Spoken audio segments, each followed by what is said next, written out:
hour of the program. Joining us now in the studios, Corey Miller, the Mississippi State Economist. Corey, thanks for joining us today. Thank you for having me. Nice to be here. Yes, sir. So we've been having some rather robust discussions about the economy, inflation, finance, and I was just touching a minute ago on the concerns with defined benefit plans, which is what our Social Security system is, as well as Medicare. And, of course, virtually every public pension across the 50 states and lots of municipalities and independent public pensions as well, they're all sort of designed around this defined benefit structure as opposed to defined contribution structure, which is more the way a traditional, say, 401k or individual retirement account is structured. You put money in it, and when you retire, you start drawing out. When the well runs dry, you're done. And defined benefit plans, of course, continue on indefinitely. And that's digressing a little bit for the reason that we wanted you to come in here. But we just inflation in general, we saw Treasury Secretary Yellen go to the Hill yesterday to testify about it. And she said expect it to be prolonged. And really didn't seem to acknowledge that the increase of the money supplies we have seen over the last couple of years with so much of the COVID relief money just injected into the economy was really a factor in inflation. And so I guess for you, Corey, how is that affecting the state of Mississippi's economy from your perspective? And should we be concerned about how this might impact our fiscal situation as a government, which has been fairly strong over the last couple of years? Well, over the past couple of years, as you mentioned, all the money we got through the federal government through COVID assistance, first the CARES Act, and then there was another supplemental bill at the end of 2020, and then we got the American Rescue Plan by March of last year. So that has pushed a lot of money into not just Mississippi, but all states, and it's had a lot to do with the rebound we had last year. But that money is starting to dwindle. We haven't seen a drop off in consumer spending yet. It's slowed some. My biggest immediate concern for the state economy is probably gas prices, because people in Mississippi think, other than Alabama, we spend more of our personal income on gas than any other state. We're one of about 3 states, I think, where people drive over 1,000 miles a month. And people are going to keep spending money on gas, and eventually they're going to have to cut back elsewhere. Now, when that happens and to what degree is hard to say, but that can have implications for, as you mentioned, our fiscal status here in the state as far as sales tax go, because we have an excise tax on gasoline, which you pay per gallon. So the state doesn't collect any more money for transportation budget from gasoline purchases. But when people are spending less on other items, then they don't think there won't be as much general sales tax revenue. So that's a concern. That's something I'm trying to follow to see what happens with it. Plus, we should point out the per gallon excise tax that you note that we pay at the pump. That doesn't go to the general fund. That goes to the special fund that powers the Department of Transportation. So it doesn't fund all the various general fund programs and expenditures. Education, of course, roughly half of that. Corrections, Medicaid, and then all the rest of government. So, you got so much money to spend, disposable income, and if you're spending more of it on gas, which is not subject to sales tax, you got to believe eventually you start to see a decline in expenditures on those goods and services, commodities that are subject to sales tax, which could cut into the state's revenue.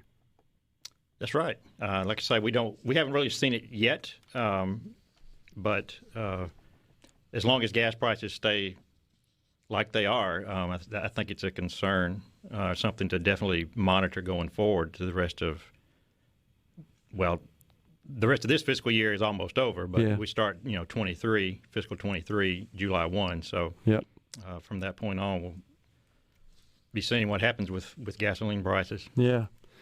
So are you asked then, Corey, to advise those in the legislature in both houses, the governor, the lieutenant governor as well, involved in the sausage making there with respect to projecting revenues and also appropriating expenditures?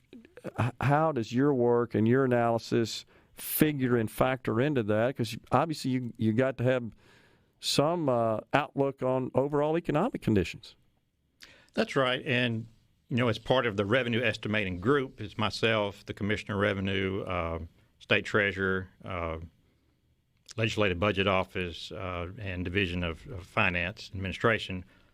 Those heads all get together to do the revenue estimates, and we try to take all those things into account. I tried to bring in the information from the economy and Department of Revenue and other agencies look at other things that they're seeing in terms of what's coming in and any regulations that change or laws that change that may affect our revenue collections. Yeah. And I know the Lieutenant Governor has been very concerned about inflation going back to late last year.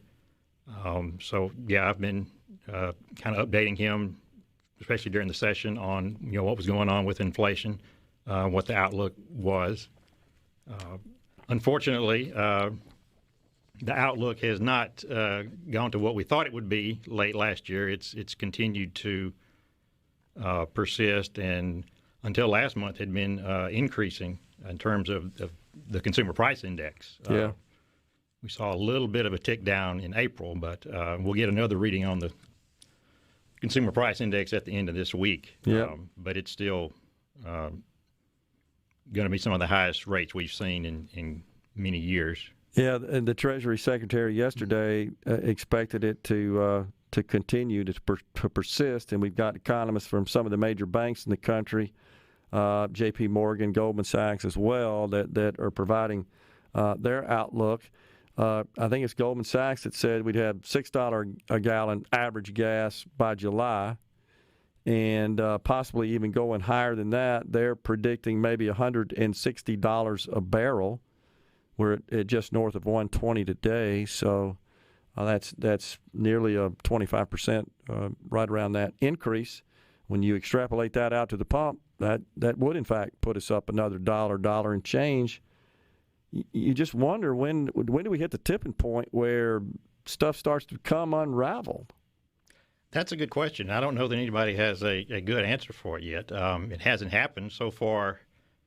They've got gas over $6 in California, and that hasn't seemed to have slowed things down there too much. But I think if we hit $5 a gallon average here in Mississippi, we're definitely going to see an economic slowdown in the state if we get to that point. I've heard that the $5 average nationally is expected to be hit this week, which has been revised up from just a few days ago. They were thinking it'd be at least another week or two before we hit that. Yeah. And I've seen some of the same things you've seen, talking about $6 gas by the end of the summer. Yeah.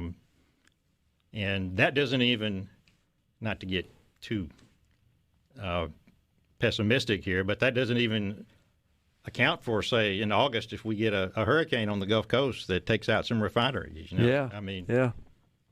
This is why people don't like to talk to economists, because we don't usually bring all the sunshine. I totally understand. So, have you been speaking to any industry analysts or subject matter experts about the oil and gas market itself? It's a very volatile and dynamic commodity, of course, traded globally, to try to use in some of your inputs in forecasting? We use a national forecasting agency, IHS Markit, as part of our forecasting. They kind of do the national forecast, and we use them in our forecast for Mississippi. And they've been tweaking their forecast some. They're still not forecasting recession, a technical recession in the next 2 or 3 years, but they have lowered their forecasts. I think this year their latest forecast is about 2.5% growth for the U.S. Our latest forecast, we haven't done it for this month yet, but ours is about 1.4, 1.5% for Mississippi. Yeah. Which is, and we knew we were going to have a slowdown after last year's big be growth. Yeah. But that's kind of where we are so far. Gotcha. Corey, appreciate you joining us. Sure. Very informative, and let's just hope that things start to turn around a little bit and we get these gas prices down. Sound like that's a big problem, big challenge. Appreciate it, Corey. Thank you. Welcome. Corey Miller, a Mississippi State economist, has been our guest on